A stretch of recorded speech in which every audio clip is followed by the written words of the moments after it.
Hello, my crafty friends.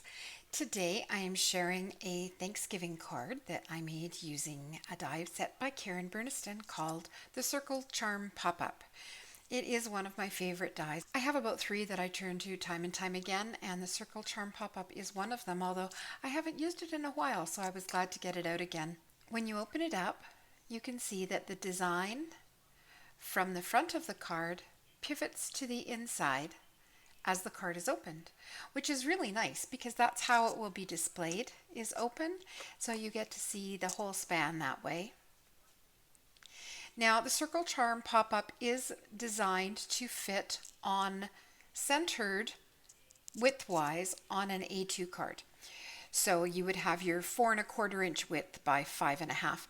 I chose to go with a 5 by 5 inch card today, and I'll go through some of the supplies with you. The patterned paper is very old K & Company pad, and it's getting down there, but I probably have another couple of Thanksgivings to go before I can totally use it up. Some gold foil cardstock from Stampin' Up! And all of the circles that you see come included in the Circle Charm pop-up. However, I did bring in one other Karen Burniston die set, and that is the Flowers and Bee, which is an add-on set for the flower pot pop-up. But I knew I wanted to have a little floral spray here, so I just cut those, and I added some gold gel pen highlights as well. So I went around the outside of the frames with gold gel pen. That's something I do quite often. I just also quite often forget to point it out. I did some gold gel pen highlights on the flower and added some flat sparkly stickers from Dazzles. This pattern paper, it's from the same pad as the leafy print on the front, but it's light enough that if we use a black marker, we can sign here, and I don't need to worry about adding a signing block for it there. So Grateful for You is from Your Next Stamps Happy Hayrides, which is a new release this month. And I just put it on fishtail banners. Now, one of my purchases from Stampin' Up! Was the banners Pick-a-Punch. So it does either the reverse fishtail or a fishtail banner. And it does 3 different sizes for each. So a 1/2 inch, 3/4 of an inch, or 1 inch, and you can get your fishtail banners. So, or it will punch the fishtail into the ends of your paper strips. So I'm getting a lot of use out of that. This autumn sticker is a 3D sticker from Recollections that I've had in my stash for many years. They came in a package of 4, and I had found them on clearance, and I probably bought 3 or 4 packages, and I'm down to 1 full package and a bit. My stamp from Riley & Company on the back. Now, because it's a 5 by 5 inch card, I wanted to talk about envelopes. Obviously, if I was hand delivering it, I would use a square envelope. So this is a 5 1/2 inch square envelope, and the card fits perfectly inside it. However, in Canada, a square envelope costs more to mail. I don't even know how much more because I don't generally mail square envelopes. Or it's been so long since I've mailed one, I don't remember what the cost difference is. So if you're not hand delivering it and you're going to send it through the post, the other option is an A7 envelope, which is a 5 by 7 envelope, and you can see that it fits inside a 5 by 7 envelope. Now, there is that inch at the top and bottom. Lots of people that's not going to bother. Kind of bothers me a little bit. So my way around that, and also it's another tip, is to put a piece of cardstock inside.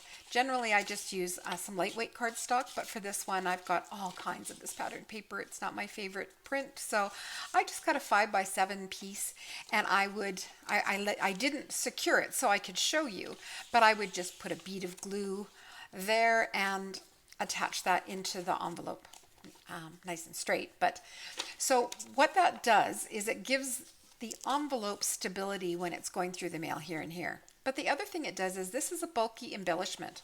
So if you put it in the envelope with the bulky embellishment facing that cardstock piece, so you can see it fits very nicely inside, and it will mail for a single stamp. But that cardstock reduces the bump So it's still raised, but there's no actual start and stop. It gets trapped in the machinery at the post office. So anytime you're doing anything bulky, if you put a piece of cardstock over top, or even light packing, light foam packing works, but I have really good luck with using just cardstock and putting it in so it's nice and smooth. And you can see if I put it in this way,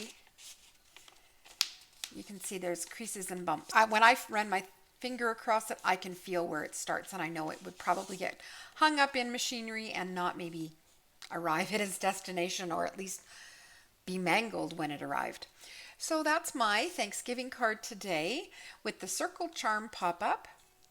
I really like the dimension that you get with the Circle Charm. It's quite easy to put together. Remember, Karen Burniston has assembly videos right on her product page. So if you go to karenburniston.com and look for the Circle Charm pop-up, right there you will see an assembly video. There's lots of kind of variations. I've even done it in a slimline. I also wanted to point out that this center section is supposed to be a frame. So the die with the tabs cuts a frame, but I knew I wanted something solid. Now the reason it cuts as a frame is the Circle Charm pop-up comes with 3 different charms, a heart, a star, and a butterfly. And the idea is you would suspend the charm, or any of the other Karen Burniston charms. You would suspend it in the center of the frame. But I cut a same size circle of cardstock, glued it to the back of the frame, which gave me a solid area then to build up my layers. And it's just another way to change up the look of your die sets. Your dies are an investment, and I'm always happy when I can show you different ways that you can use them. If you enjoyed my video, please give it a thumbs up and subscribe to see more of my interactive cards. And that is it for me today.